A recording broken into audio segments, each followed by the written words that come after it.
Alright, in this tutorial I'm going to show how to make an eye and texture it in Maya. So there's a lot to go over here, so I'm going to try to move quick here, or relatively quick.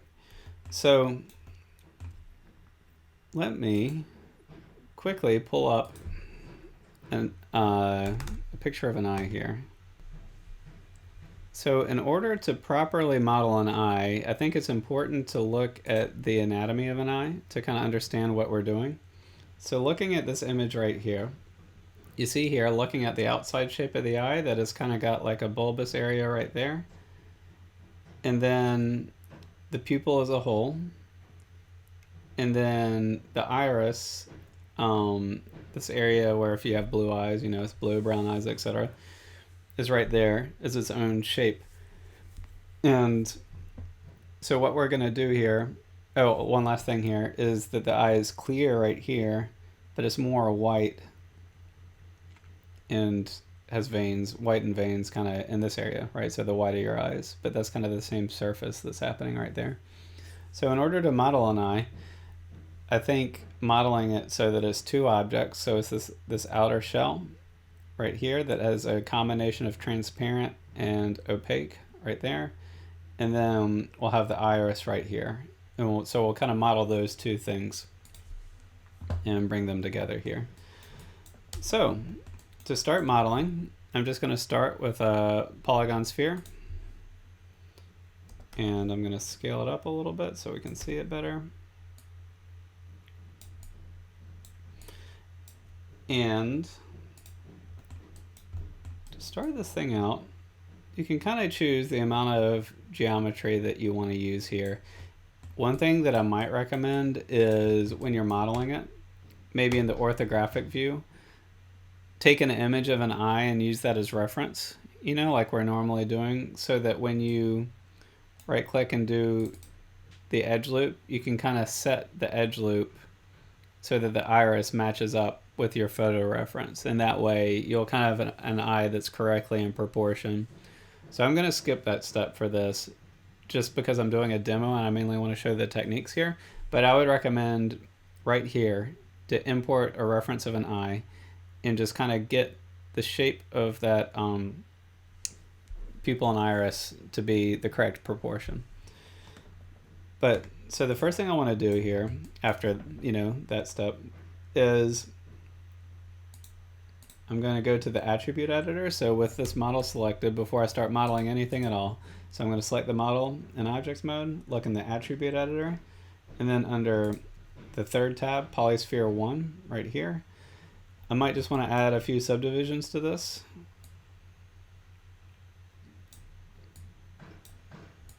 Just kind of depends what you're going for here. Maybe 40. And so let's start this thing off by creating that bulbous area in the clear part of the outer eye, right? So we're making the outer eye right now. And the way I like to do this is the soft selection tool. So if you recall, the soft selection tool is normally when you're selecting something, you're grabbing one vertex, one edge, one face at a time, and you're pulling them around. Oops, wrong shortcut there. Like that.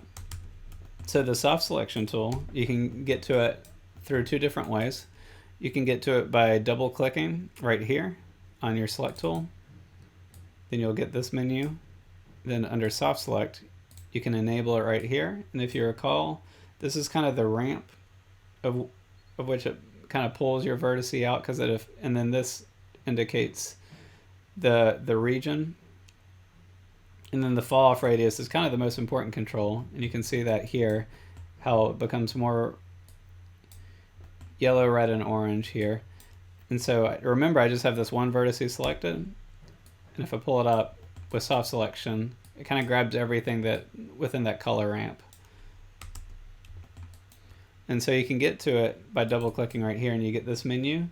And so this is the menu where you have the most control. Remember, we can kind of make like a layered cake by using this step option and things like that. There's a tutorial earlier on the D2L that dives deep into that. So the shortcut for the soft selection tool is B. B as in boy. So you just click that right there, and then you have the soft select tool. And then if you hold down B, and then you press your middle mouse button and then drag left to right, you can scale up the size of the brush, or if you drag it right to left, you'll scale down the size of your brush. You see that? So I'm just holding down B on my keyboard and then middle mouse clicking and then dragging. So I'll just start by selecting that top vertex, the very top vertex right there, and then I'll hold down B, and then I'm just going to increase the scale of it until it kind of gets the region that I want to have affected here. I'm going to make a little bit of a cartoon eye, so my iris is going to be, and pupil area is going to be a little bit larger than typical. If you're doing something photoreal, you might want it to be just a teensy bit smaller than what I'm doing here. So press W for the move tool, or this button right here. Then you just drag it up and you start to kind of get the shape. My ramp is a little, I want something a little smoother and softer here. So I'm going to double click to get in my soft select tool right here. And I can see, you see my ramp right there, it's got a hard edge at the top and then it slopes. Let me just see. So I clicked this preset right here, and so that's more of a gradual slope right there. So I think that might give me a better result. So I'll press W and then just pull it out a little bit. And you can continue to adjust this. So I selected that vertex and pulled it up, but I can right click and go to edge mode, double click to kind of get a whole edge loop in here. And then I can hold down B, middle mouse click to kind of increase the size of the affected area.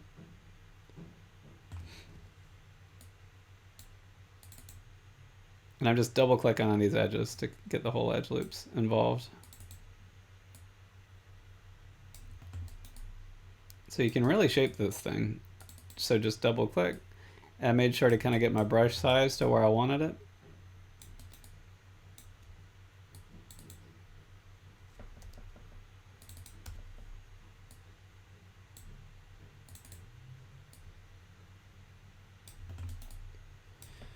All right, and then when you're done, press B.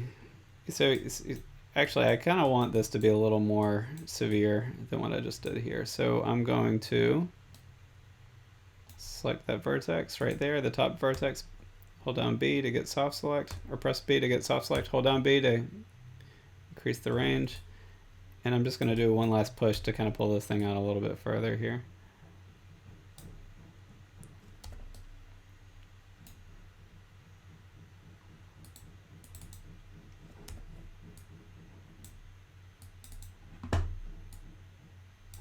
There we go. So I'll press B to get out of it. So you can see here that my eye's just got like a little bit of a slope to that top area right there. And you don't have to use the soft select tool for this whole thing too. I can also just kind of continue to adjust this using the old school method as well.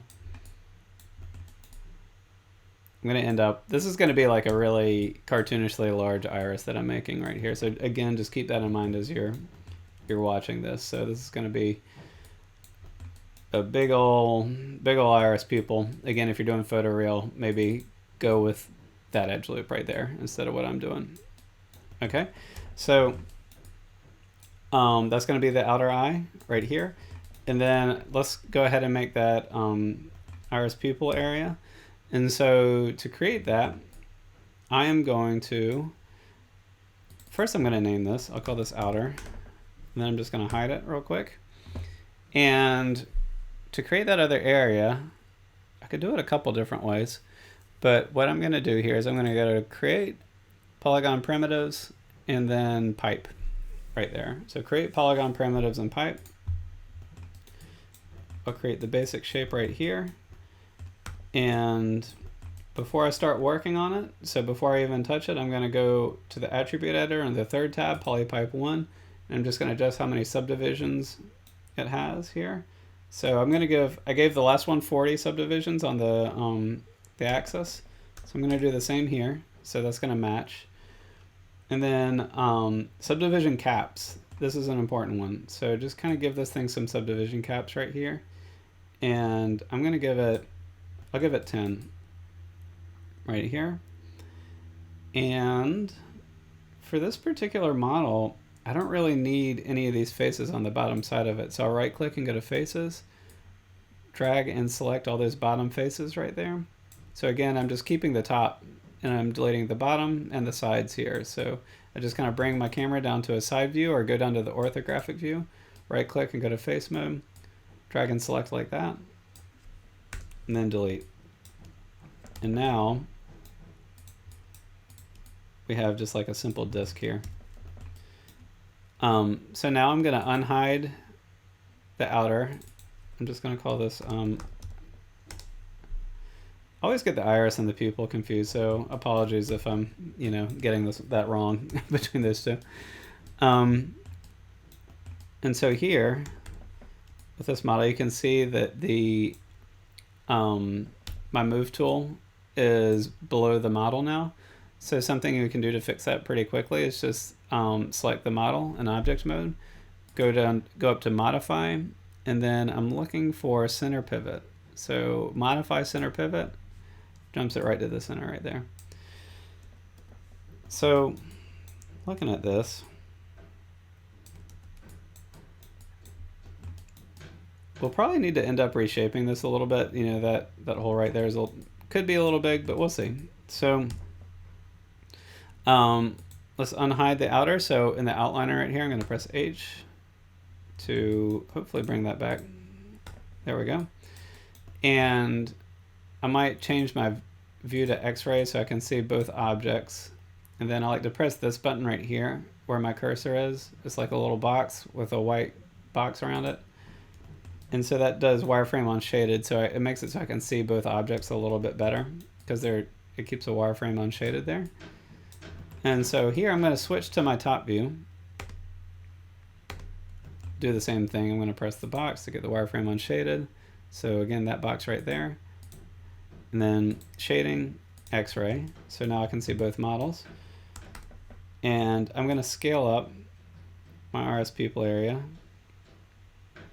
You can see here I'm going with a cartoon eye. Again, so if you're working with a photoreal eye, make this much smaller than what I'm doing. Typically a third of the eye is what I've heard is kind of the right thing, but again, I recommend doing photo reference back here so you can just line it up exactly the way that your photo reference does and kind of takes the guessing game out of it. And so here let's do this from the side view too. Shading X-ray, wireframe unshaded. Just helps me see what I'm doing here. So I can see that on my eye, I want it to kind of hit at that spot.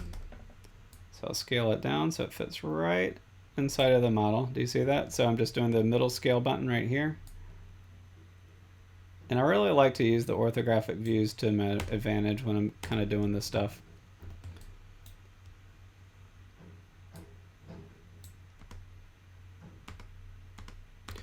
And then kind of when I'm done is when I check the perspective view just to kind of check my work, see what I'm doing here. And so I think it's okay for this to be like a flat object right here. But if you want this to have some dimensionality in there, we can extrude the faces down to be three-dimensional. But before we do that, let's use the soft select tool again because the iris in the pupil area, it's not just like a flat shape. There's just anatomically, there's a lot of interesting stuff going on here shape-wise. So let's use the soft select tool again to kind of get this where we want it. So I'm going to select the outer layer, press H again to hide it, and then I'm going to zoom in on my iris area. So let's just say that you end up with a hole there that's a little larger than you want. You can select the edge loop and scale it in, right? So you can end up with a really small hole there. And then when you do that, I just recommend following suit, and just kind of respacing some of these out.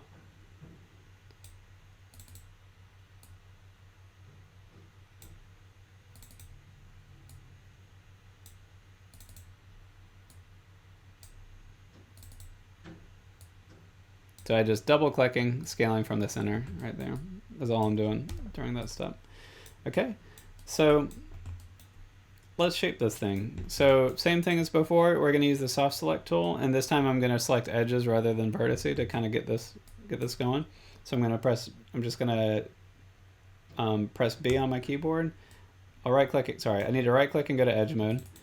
Select an edge loop and then press B on my keyboard. Then I'll hold down B and then middle mouse click. And you see my brush size get bigger and smaller there.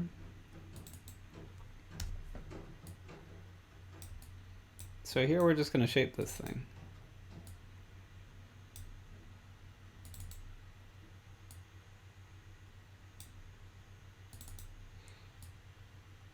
And so I'm just double clicking to get an edge loop, and you see here when since I have the soft select kind of doing a little bit of the work for me, it makes it so when I shape this thing I kind of end up with something a little more rounded and pleasant looking here than if I did a edge loop by edge loop here. But I can also, if I want a larger area, just hold down B, middle mouse click, get that brush tool getting a little bit larger there. If I want something sharper, hold down B, drag to the left, get it small. Again, double clicking to get the edge loops each time I click. And so here, pretty quickly, I was able to get it shaped like that.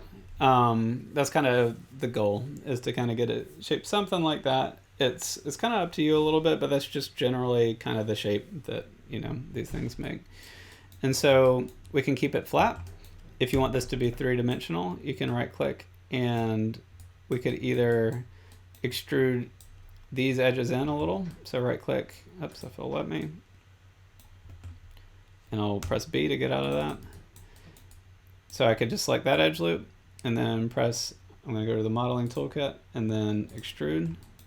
Press the power button right here to make this world, because if I did local it would kind of extrude out in a weird direction, it looks like. So I'm just going to press the power button and drag straight down. And so you can kind of build out the three-dimensionality this way. But this is largely going to work as a flat object. The other option you have, if you want this to be three-dimensional, is you could right click and go to face mode, select all the faces like this, and then press extrude. Same thing, power button for world mode, and just drag down and have a three-dimensional object here. Doing it this way, notice how the object looks black. To fix that, just select the object, go to mesh display, and then reverse right there. So select the object, mesh display, and reverse, and we have this thing out in 3 dimensions now. So yeah, if you want this three-dimensional, those are kind of 2 ways to do it. I am perfectly okay with this being flat though. So we have that modeled, we have the eye modeled, so let's move on to UVing here. So let's UV this one first. UVing, we're going to use planar projections for both of these, and we'll get some pretty good results that way typically. So I'm going to start with this iris pupil area, and I am going to, so I'm under the Maya Classic view, under the workspaces right here, so I'm going to switch this to the UV editing view. So when you bring up the UV editing view, we have the UV toolkit here to the right, and then outliner to the left, which is great. Here I need to change my windows a little bit. So I want 2 views, so I'm going to click this button right here to get 2 views. I'm going to make this panel right here my perspective mode. So panels, perspective, perspective, right there. Then I want to make this my UV editor view. So it should just pop up like that for you as the UV editor view, but if it doesn't, just like it did for me here, just go to panels. Let's see, is it under, there we go. So panels, panel, then at the very bottom, UV editor right there. And so here we got that view for the UVs. So to UV this one, this is going to be really easy. So I'm just going to, in the UV editor view, I'm going to right click, go to UVs. I'm going to actually delete all the UVs that are already there, because you can see those are a bit of a mess. So delete that. I'm going to select the whole object in object mode. So right click object, select the object here. And then under the UV toolkit, under create, I'm going to hold down shift and press planar. And you'll get this menu right here. I want to project from, I believe, the y-axis, so that looks right, because the y-axis is the vertical axis, so it'll project from the top view. Remember that you want to have this turned on right here. Keep image width height ratio, have that on, and I'll press apply and then close. And you can see there it made a projection from the top view. Remember that there up here there's a few important buttons that we might want to take a look at here. So the most important one is the checkerboard button, so that helps you show if the UVs are laid out flat right there. So I'll click that, and it looks like the UVs came out pretty well right from the get-go here.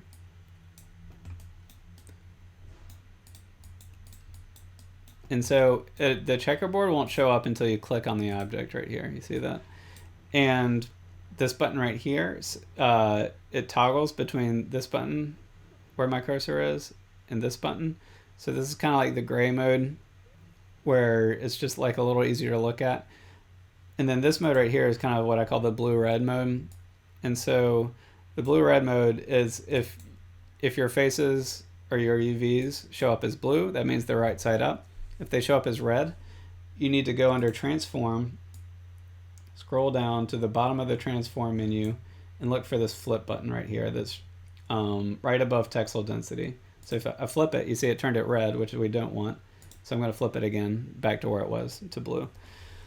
So that's mostly UV'd. So let me just kind of finish this thing off.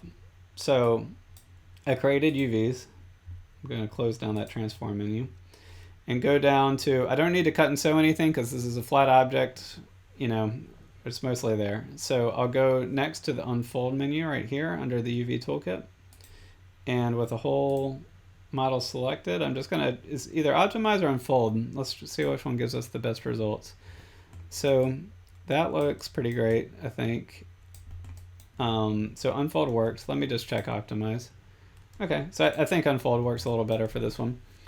So last thing we need to do, oh wait, let me check that one more time. Let's see, right click, UV shell. Let's try doing this from the UV shell. Okay, I was wrong. Optimize is actually the better one. Okay, so I selected the whole UV shell or the object. You can kind of do it either way, or select all the faces and do this. But optimize, unfold, you kind of just have to check and see which one works best. I thought it was unfold for a sec, but I think actually optimize is what I want. So now all we need to do is we need to lay this out into 0 to 1 to 0 to 1 grid here in the UV editor. If even a single vertex is over the edge, you see that? How I have a UV that's over the edge right there of the 0 to 1 to 0 to 1 grid. So we zoom out.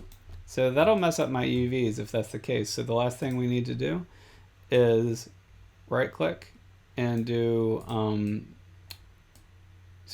right click to UV shell, select that whole shell, press R on your keyboard and just scale it in so that it fits into the box. And make it as large as you can within the box, but just give it a little bit of room on the edges to make sure that no UVs are overlapping. So that is UV'd. So let's do the same thing for the outer eye. So I'm going to unhide my outer eye. So I'm going to select it in my outliner and press H and bring that up. So I have the model selected. I like to just delete the UVs to start here. So right click UV, select the UVs and delete. Notice here that in the UV editor view, it only shows the UVs for the object that's selected. So right now it's the outer eye. Right here, it shows its UVs. And then if I select the iris area, and I need to rescale that,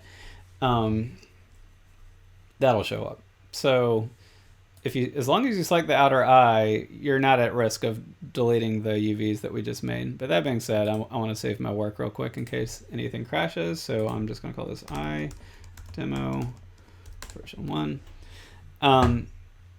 So with the outer eye, right click, UVs, select all the UVs, delete them. I'm going to start fresh here. So I'm going to do the same thing. I'm going to do a planar projection from the top view.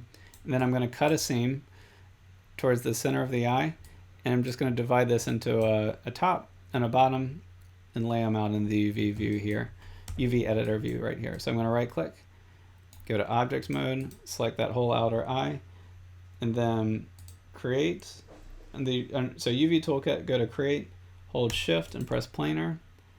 I can say y-axis is what I want. I want to project from the top because my eye is facing upward right now. And keep image width height ratio still on, so I'm going to press apply and close that out. So now you see I'm in the blue-red mode, which again is this icon right here. So we can see the top of the eye is looking mostly pretty good. Then it stretches out here towards the center. Here, I'll press Q to get out of the projection here. And then at the bottom it's red. And so what I'm going to do here is I'm going to right click and go to edge mode. And I'm just going to hold shift and double click to get that edge right there where the seam happens. And I'm going to cut my seam right there. So under the UV toolkit, under cut and sew, I'll press cut. And as long as that whole edge loop is selected, it should make a proper cut. If one edge is not selected in there, the cut might not go through. So if your cut doesn't happen, just make sure that the edge loop is going all the way around before you press cut. Also, if so next, just right click and go to UV shell. And if the cut happened, it should, the UV shell mode's like a little funky, but if you just hold your cursor over it, it should be cutting it. It should show you that like this, that it's cut into two shapes as you just kind of move your cursor around. So UV shell, I'll select one of the shells, doesn't matter which one. I'll press W and just move it out of the way. And so we kind of have our two shells right here.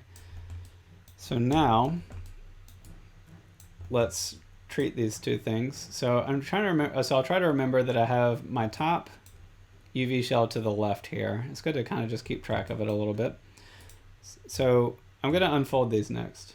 So I'm going to right click, I'm going to right click and do UV shell, make sure I'm in the top, looking at the top. And then under unfold, I'm going to try optimize here. That looks pretty good to me. Okay, so similar thing. I need to select the bottom shell, but remember I need to flip this first. So I'm gonna select the bottom part right here. Go to, under the UV toolkit, go to transform and then scroll down towards the bottom of the transform menu. Is almost at the bottom, and there's this flip button right there. So click that flip button, it'll turn blue. So now with that UV shell still selected, I'll press optimize and it just kind of flattens it out for me. So now we need to just take these two UV shells and fit them into the 0 to 1 to 0 to 1 grid right here. So I'm going to select both UV shells and just scale them and move them into position. We could also use the arrange and layout. So arrange and layout and then press the layout button. And that can place it for you, but for a model as simple as this one, I'm just going to place them manually here. So I'm just going to move the the bottom half of the eye, I'm going to move to the bottom. Top half of the eye, I'm going to move to the top left corner. So I'm just going to make a note of that. I'm going to position them like this. Select both, press R and scale them up as much as I can get away with before they start not fitting into that 0 to 1 grid anymore. Right there. And so now both of our models are UV'd and, oops, oh no, lost my view here. Panels perspective. Okay, here we are. So both of these are UV'd, and just gonna make sure I'm in objects mode and then save it. And it looks like with this, I need to just scale that in a little bit to fit better inside the model. Okay.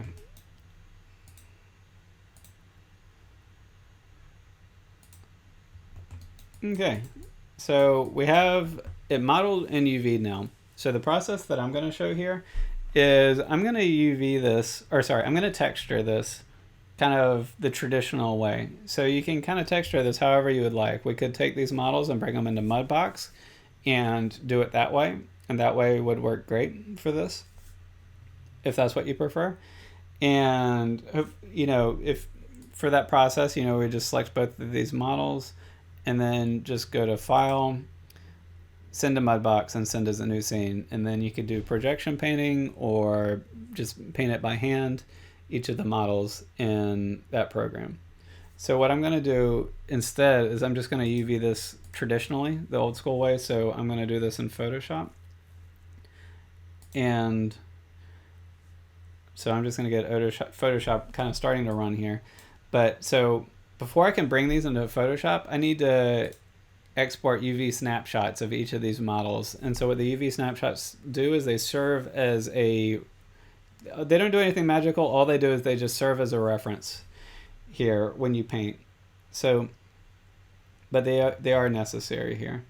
So with the 2 view here, so let's export our UV snapshots into Photoshop.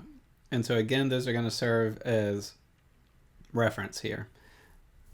So let's start with the outside. So I'm going to select that in object mode.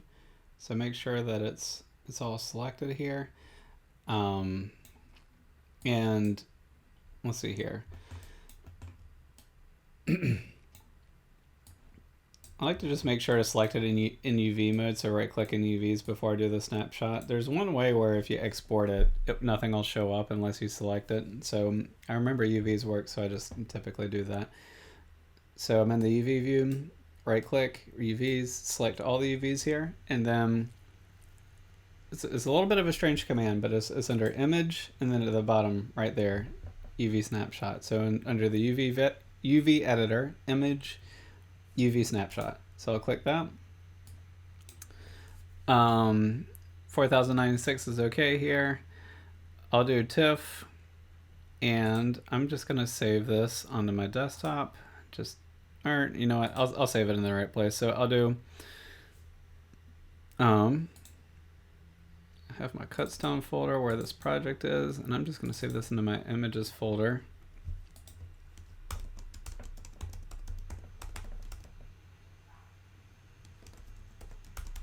I'm going to call this 2 because I did a demo earlier this week where I have a version there.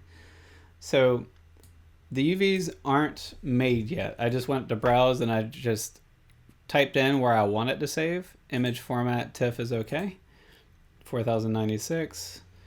And then when I'm ready, I'll press apply, and then at that moment it'll export the UVs, and you can see a little message come up there showing in this area in the bottom right showing that happened. So I'm going to do the same thing for the inner area here. So I'm just going to select that, select all the UVs, then same thing, image, UV snapshot, 4096 is good. I'm going to save this as outer test 2, or inner, sorry, I got mixed up.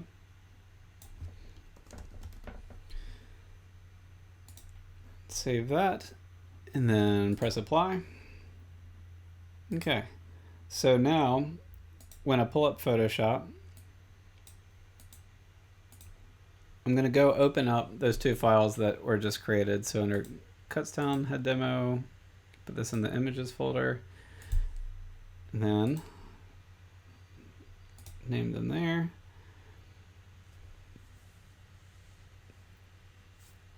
Okay. So a little hard to see at first, right? So if this happens to you where it's hard to see, just remember that the layer that we just created is called UVs. So I'll just call that UV right there by double clicking and typing UV. And it's really important to lock this layer. So just press this lock button right here to lock it. Because remember the grid that it created is our reference here. So if that layer gets moved, then it's not useful to us anymore. So I make sure to lock that layer. Right here, I'm going to press this plus button to make a new layer. And I'm going to make that just black. Use the paint bucket tool right here, or press G on your keyboard. And then I just dragged it below my UV layer there. And so now we can see the UV layout there. I'm going to do the same thing here. So I'm going to type in UV, then lock it right there. New layer, paint bucket tool, drag it below. So now we can kind of see our UV layouts right there. So now I'm going to import the images that I want to use. So I have some pre-prepared images that I can use for this. So I'm just in Photoshop, I'm going to open those up. So I'm going to go to File, Open, and locate my images under my source images folder that I plan to use here. So I put that under eye textures, and so I have an outer eye texture right here. Let's see here. Sorry, I lost track of it, I think.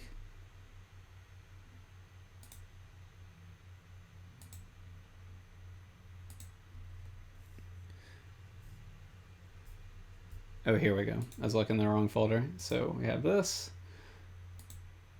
and that. Okay. All right, so this is going to serve as my outer eye. Let's do the inner eye first, though. So this is my reference image that I have here. So I'm going to right-click and duplicate that layer. And then I'm going to bring that to my inner UV snapshot. And I'm just going to rename it Pick here. And so I'll use the Edit Free Transform tool. So Edit Free Transform to position this. And you can just drag the corners to pull it into position here. You can kind of see the grid overlaying over top it here.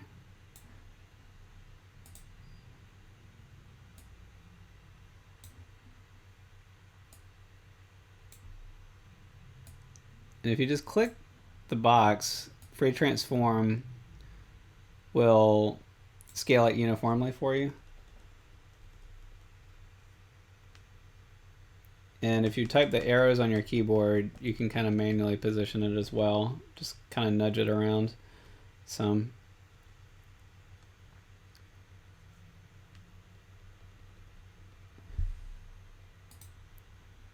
And if you would like, sometimes there's a lot of tools that we can use here, but we could use like the warp tool, for instance, just to kind of stretch this thing out in some of the directions that we want it to stretch out.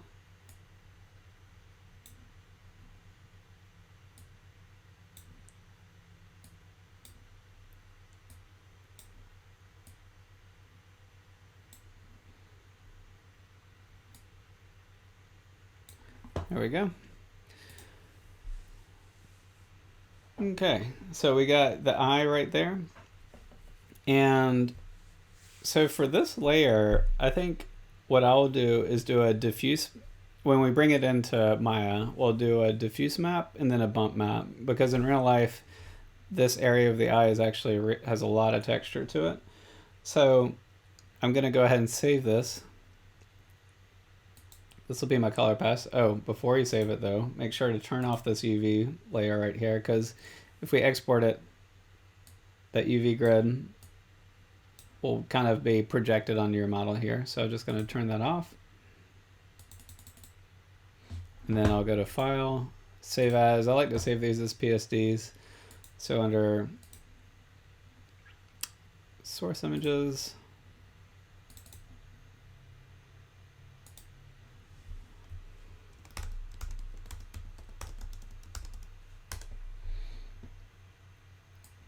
I'm going to call this Iris Diffuse V1, and I'm going to save it as a PSD here. So Photoshop, Iris Diffuse. I'm just saving that in my source images in my project folder. And so here, I'm going to make a black and white version for my bump map. And so I'm just going to go right here. I like to use adjustment layers because they're a non-destructive way to kind of make adjustments to it. So I'll click on that little button right there. And then I'm going to go to Hue Saturation. So this button and then Hue Saturation. And here I'm just going to take the saturation, drag it down to 0, make this thing black and white. And then I'm going to do another one. So I'll click adjustment layers and then go to levels. And so the way a bump map works is true gray is flat. White areas are raised up. Black areas are lowered down on a bump map. And a bump map, unlike a normal map is more of a realistic map that it creates that comes out of Mudbox, for instance. And a bump map still works great, but takes up a little less memory on your computer and is just a little more of like a quick and dirty way to do it. So I'm just going to make a few adjustments to this thing. And so one thing you can do here, if you want to like really hone in on this, is in Photoshop, you can try to find the true gray here just by typing 50 and right here. So again, I double clicked on a color. This color picker menu will show up. And then right here, just type in 50 and you'll get a true gray. And so I could just make a true gray box right there that I could use as reference, so any area that looks like that in this model is going to be flat. Any area that's lighter than that will raise up. Any area that's darker than that will recede down or appear to recede down in the bump map. So I'll just kind of continue to make adjustments here. So I want to make adjustments to the levels. Remember, I made this level adjustment layer. So if I just double click on that right there where my cursor is, this menu will pull back up for me.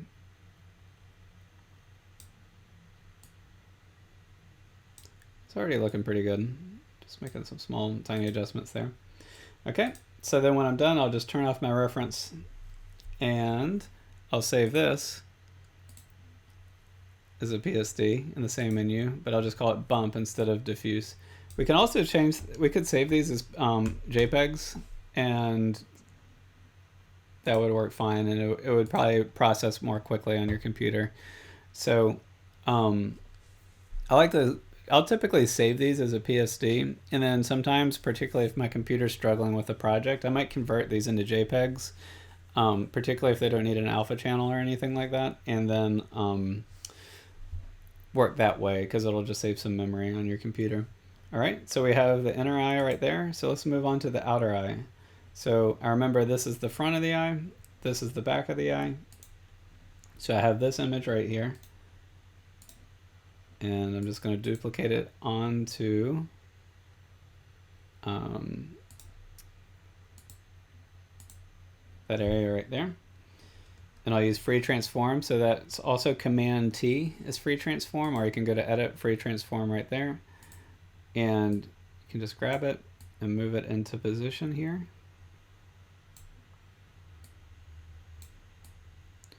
And typically, if I was doing this for a full project, I would continue doing what I did up here, back here.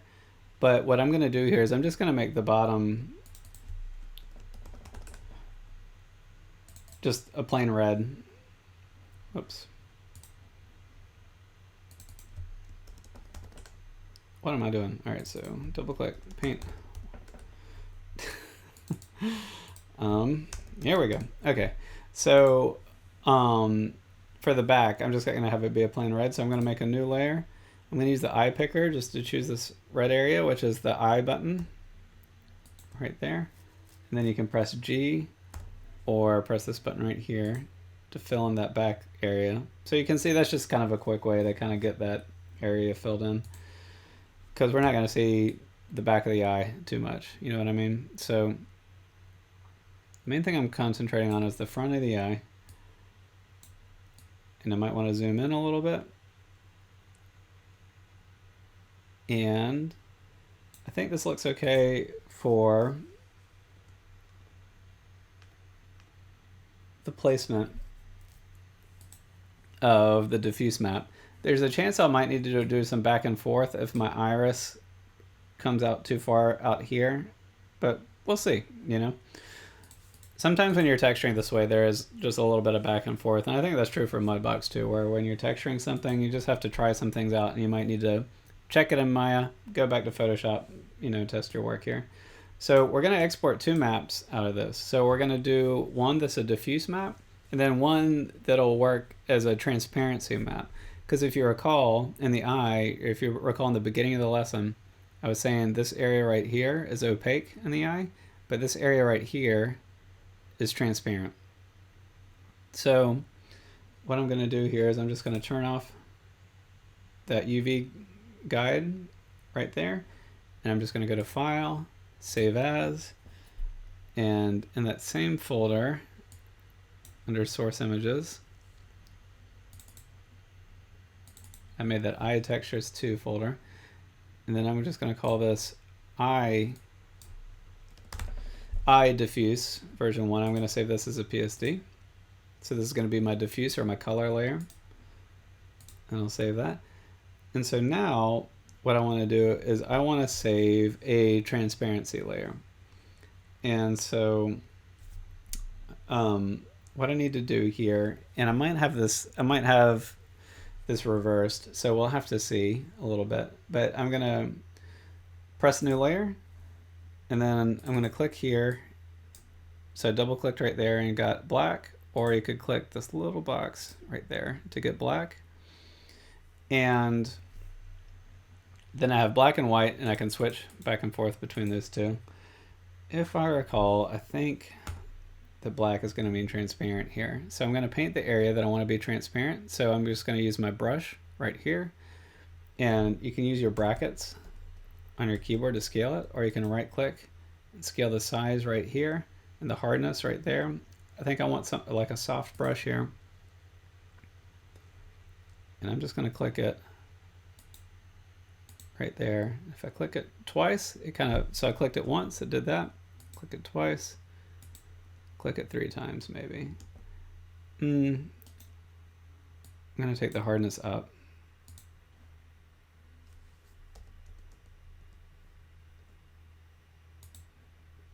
There we go.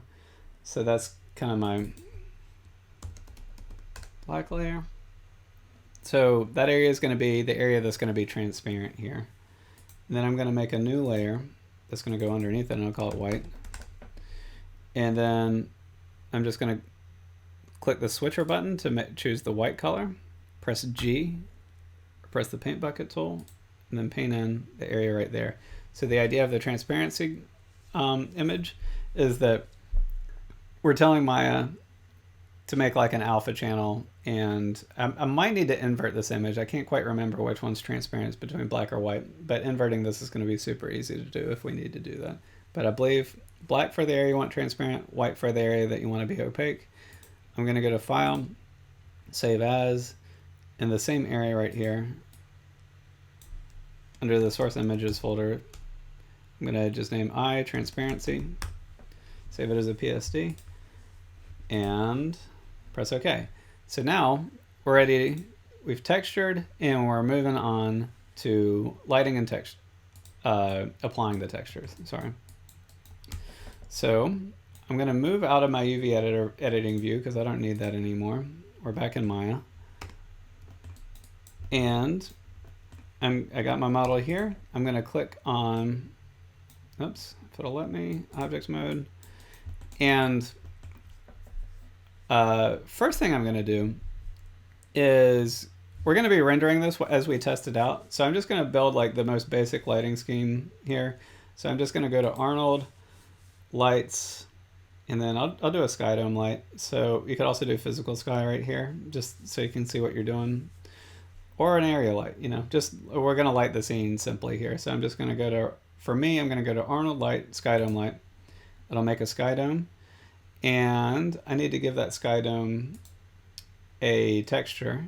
So with the sky dome selected, under the attribute editor, you see here, under I'm on the second tab that says AI Sky Dome Light Shape 1, and then there's this color tab.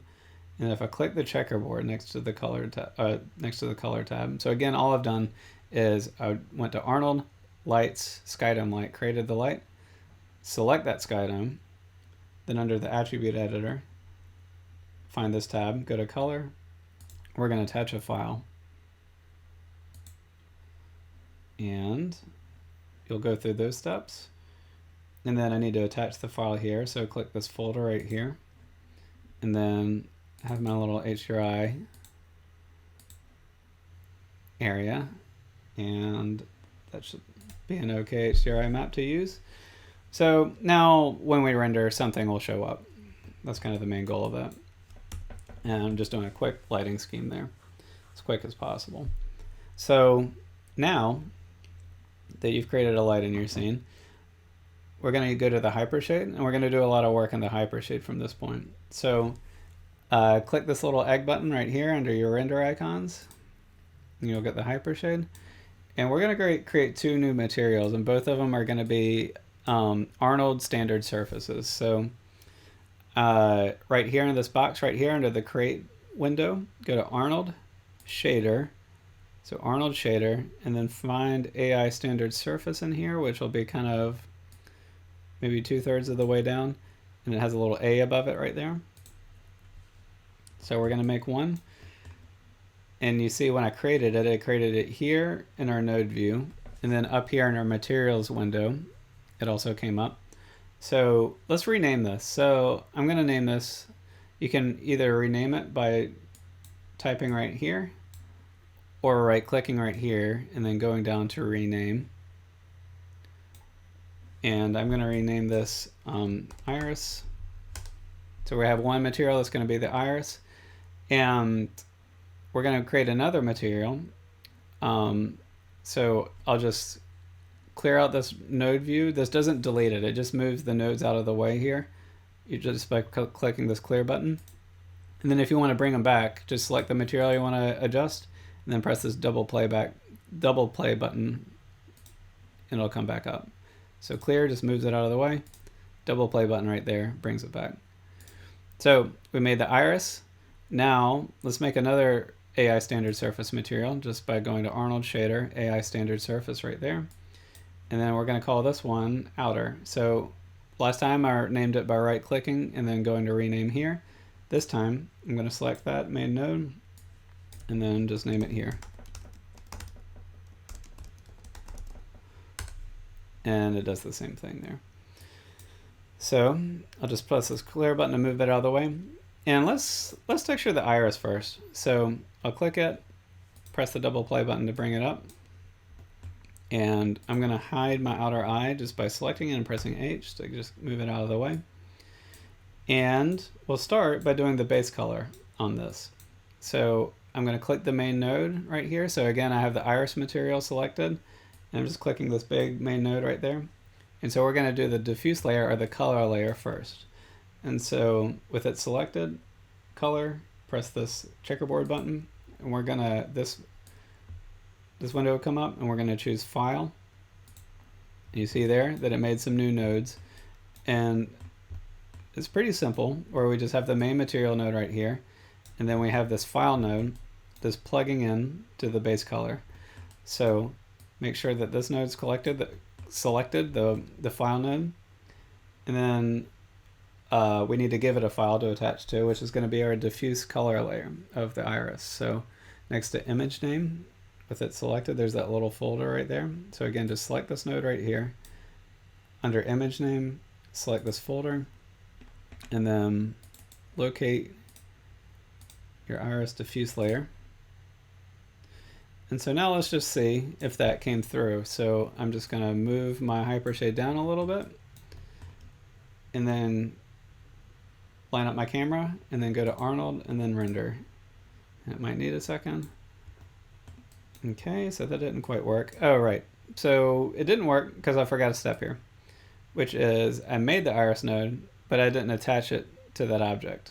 Or sorry, I made the iris material, but I didn't attach it to that object. So in order to do that, just select the object in object mode, then go over to the iris and hover your cursor over it, right click, and then go assign material to selection at the top of the right click breakout menu. So right click on it and then assign material to selection and let go.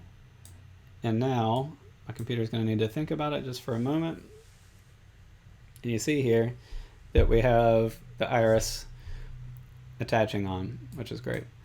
So let me just move my camera around just so we can kind of see what happened here. And with this object right here, let's also give this a bump map now. So we have the diffuse map, and let's give it a bump map. So I'm going to save my progress. Then back in the hypershade. So we got our main node right here, really simple right now, and we're going to keep this pretty simple. So I'm going to select the main node right here, the big one, and then under on the right under the property editor, look for the geometry tab. And then under the geometry tab, look for bump mapping, and then find that checkerboard button that's right to the right of it. And so remember, the checkerboard button is telling Maya you want to attach a file to it. So I'm going to click that. We'll get this window. We're going to choose a file right here, same as before. And so this one is almost the same, except for our file node is now 1 removed.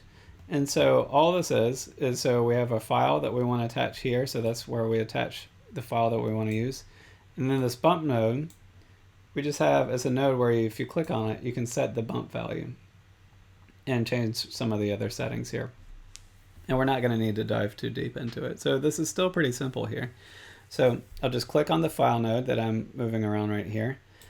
And then under the property editor, next to image name, I'm going to find and attach the bump image that we made. So iris bump, open. And let's just check our render. The bump map's probably going to be too strong right now. So we'll probably need to select this node and take that bump depth and take it down to 0.2, 0.2, something like that. So let's just give this a minute to update. So you see here that we got a bump map, and that is way too strong. But it worked, you see? Like, so the black and white image is kind of giving a bump map version of this thing. And we could also do a specularity map too here as well, if you want to really get some nice, customize your results. So, but before I talk about that, I just need to go to the hypershade, select this node right here that says bump 2D1. And then where it says bump depth, let's just bring that down to, I'll try 0.2. So 0.2, enter. And check how this updates. That blue bar is kind of giving us the update there. So that's good. It's that's actually really close to what I want. I might do 0.15 and call it there. So here we're starting to get our iris. So let me just let that render update for a second and just kind of see what we have here. And so I feel like that's probably going to be a good amount of depth. So let's kind of keep moving on this thing. So I like that. So I'm going to save my work. And I'm just going to press the stop button on the render view just so that it's not eating up my computer's memory here as I keep working. So now I'm going to, in the outliner, I'm going to select the outer eye and press H to bring that one up. So let's texture this one. So I'm going to pull up the hypershade window. And so we're kind of done working on the iris for now. So I'm just going to press this button right here just to move it out of the way. Again, that doesn't delete it. It just moves it out of the way. I'm going to select the outer eye and then press the double play button to pull up that node. And let's just go ahead and select the outer eye. And then right here where it says outer eye in the material view in the hypershade. So in the hypershade, just bring your cursor here, right click, assign material to selection. And so here, let's start out the same way. So I'm going to select that main node right there of the outer eye material. Under color, let's give it the color map first. So color, I'm going to press the checkerboard button to attach a file to it. Choose file. It brings out these nodes. So all you need to do is just go to image name and click that folder to find your file. And just make sure it's this node that's selected right here. And then let's find under eye textures, under the source images, I'm looking for the diffuse layer for the outer eye. So I'll open that up. And let's just see what this render looks like now. Remember, it's not going to be transparent, so we're not going to be able to see the iris anymore in this render, most likely. So I'm just going to go to Arnold, then press render. It's going to need a second because it's got some new stuff to compute here. And if I zoom out a little bit, you can see that I have a lot of my outer eye there. And again, on this one, I kind of skipped a step and didn't really UV or texture that bottom area right there. Most likely, you're not going to be able to see that area on your character. But if this is a character that you plan to fully animate and all that stuff, it might be good just to fully texture this whole thing in case like they roll their eyes, you know, something like that. So now we needed to make this area transparent. So that's the next step. So we're moving along here. So I'll go to File, Save Image. What am I doing? File, Save Scene. Sorry, I'm thinking Photoshop. And I'm just going to minimize that render view and then bring back the hypershade. So back under the hypershade, I'm going to select that main outer eye material node right here. And then if you recall, when texturing things, we have the base layer here, which is where you select the color. We have the specularity here, where you can change the white highlights that happen in specularity. Then the third down, we have transmission, which is transparency. And so under transmission, weight at 0 means that the object is 100% opaque. You can't see through it, just a normal material. If you bring it up to 1, it is, if we check the render, going to be totally transparent at that point. So what we want to do now is, instead of having it just be that slider, we're going to attach that file that we made to it. Under transmission, weight, next to weight, there's the checkerboard, so we're going to attach a file. So just click that, then go to File. It'll make that same node network that it made for a color, just attached to transmission. So make sure that this node is selected right here, and we're going to attach that transparency image to this. So with that node selected, this feeding into transmission, you can see right there. We're going to choose the file. So under image name, I'm going to choose the folder and locate the eye transparency image that we made before. And fingers crossed here. Sometimes this is an area where the render doesn't come out the way I was hoping, and sometimes it does, and we can always get it, just sometimes need to inverse it. So right here, nothing's happened yet. It's just thinking about it for a moment. My computer's going a little slow. I think it's going to catch up. A lot of times my computer runs a little slow during these sessions because QuickTime is running. Okay, everyone, so sorry for the cutaway here. So I'm back. And the reason I cut away is I needed to do a little bit of problem solving with the transparency. It didn't quite work out. And it was a small thing. So under Photoshop, what you want to do is, if I recall correctly, the way I had it before kind of looked like this, where I drew a black dot where I wanted the transparency, and then a white area where I wanted it to be opaque. And it was close. It was just turn off the visibility on your white layer right there, so that there's a black area where you want it to be transparent, and then an alpha channel where you want it to be opaque. So change your eye transparency Photoshop to look like this before proceeding to the next step. So black area where you want it to be transparent, and then nothing, you know, where you want it to be opaque. And so here, I'm just going to save that and then minimize Photoshop. And so back in the hypershade in Maya, so make sure you have the outer eye material selected right here.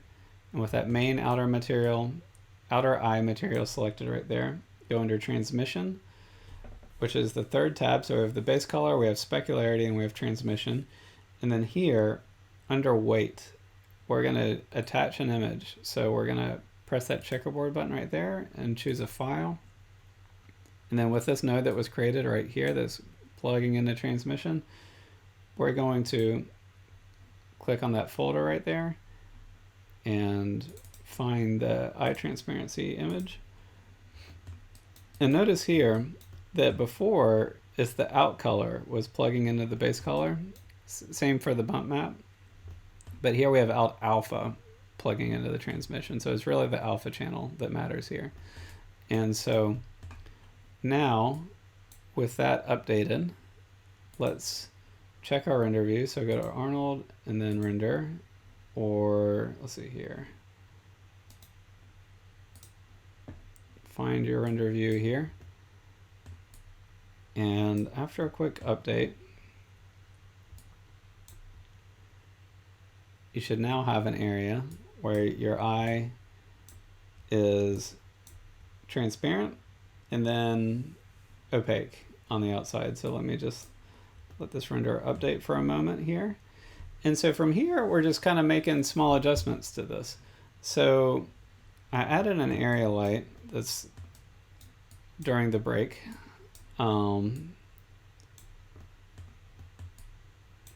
Just to shine on the light a little bit so we can kind of see a specular highlight a little bit. And so looking at this eye, so that's what it looks like right now. And so we might want to make some adjustments to this. And so the adjustments that you can make, looking at this model, you might want to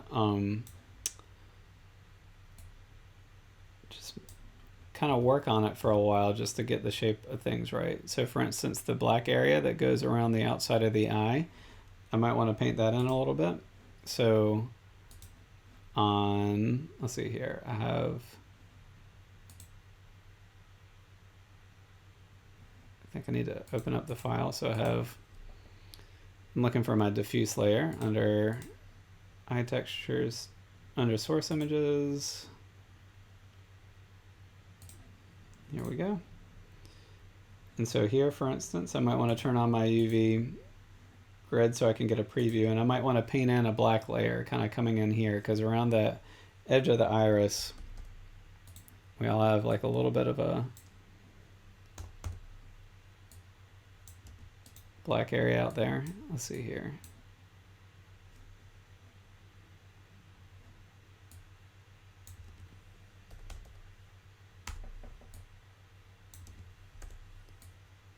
So I'm painting with my mouse right now, so it's going to be really messy here.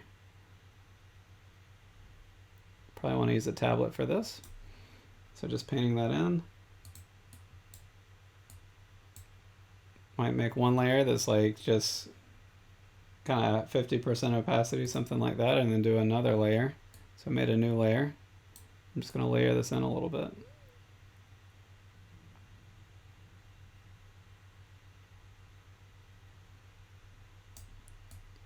So this last layer is going to be more of like a dark black outer eye. And then that first layer is going to be more of like a subtle thing here. Do the same for the center region of the eye there.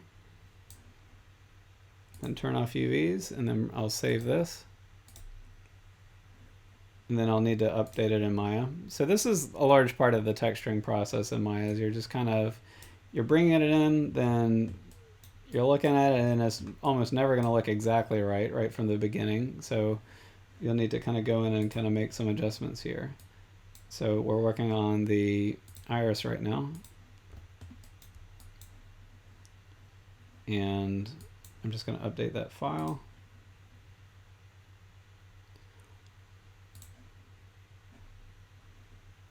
Keeps going to the wrong folder. Let's see here. Iris diffuse, open. And I'll give it a moment to update here. And so you can see there that it kind of added a little bit of a dark ring right there. And from here, we might need to start kind of making some adjustments to the specularity of the outside area. So I'll click on the outer eye. And this just kind of depends on the model here. You might not need to do these exact steps that I'm doing. It's just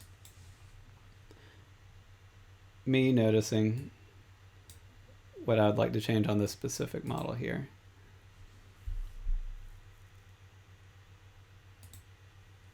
Oops.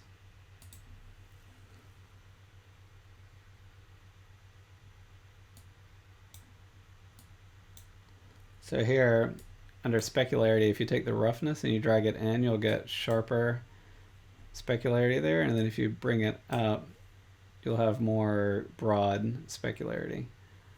So I'm just trying to make some changes to how I think an eye might look there with the specularity, so just like a small adjustment there.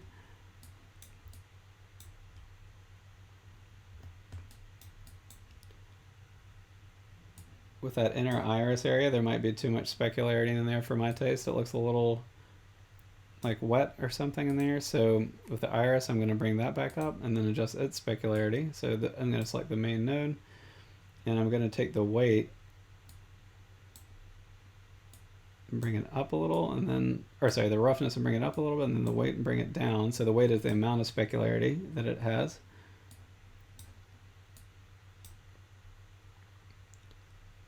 Yeah, so that's looking a little bit better to me. And let's see here. Something else that could be adjusted here is, as you kind of just continue to work on your model here, is if you're going to continue taking this further here, is remember that alpha channel that I painted for the transparency. I painted it in a spot. You can see here it's like slightly off center here. So I might want to just erase out a little more area right here to kind of get a little bit more of that eye transparent. So on Photoshop, I'm going to find that transparency layer. Here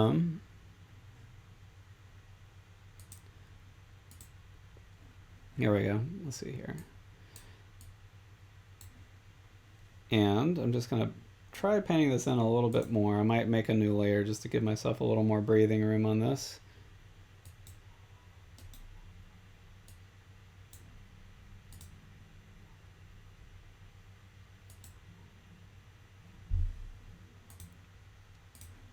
So I just made a slight change in Photoshop, and then I'm going to update it in Maya. And texturing, there's a lot of that going on. Just kind of making little updates.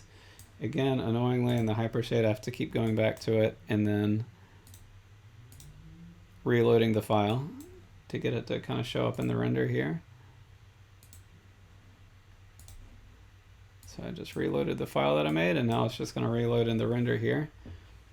And so I kind of painted it in the wrong direction there by mistake. You can see I added more alpha channel, and it cleared out some area there, but I was actually trying to clear it out on the other side. So just back in Photoshop, I'm just going to grab both of those layers, Command T. I might bring back my UV view so I can just see what I'm doing a little bit better. So I'm just going to nudge these down to that position. So there's just a lot of fine tuning that you're doing here. I'm not going to do this forever here. I just trying to get this to a baseline. So I'm going to save that again, and yeah, just back and forth, trying to get this thing perfect. Really just try not to settle for something subpar, because it's really easy just to kind of just work on this, sink in just a little bit of time, and get much improved results here as we kind of work. So here, if I can find my hypershade, I'm going to need to reload that transparency one more time.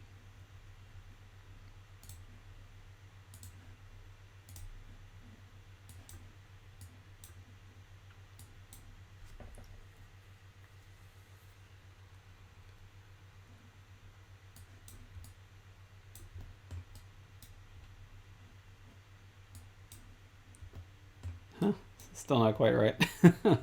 But I think you get the idea. Is trying to kind of find that zone where we're getting that black outline around the eye there. And I prefer that black area to come from the iris itself where it's painted. I don't want any transparency kind of going beyond the eye out here. And so here, let me just rotate this so that it's looking at it from the other angle, just to kind of get a good idea of how this transparency is working. Okay, so I think that the angle is actually just playing tricks on me. It's looking okay.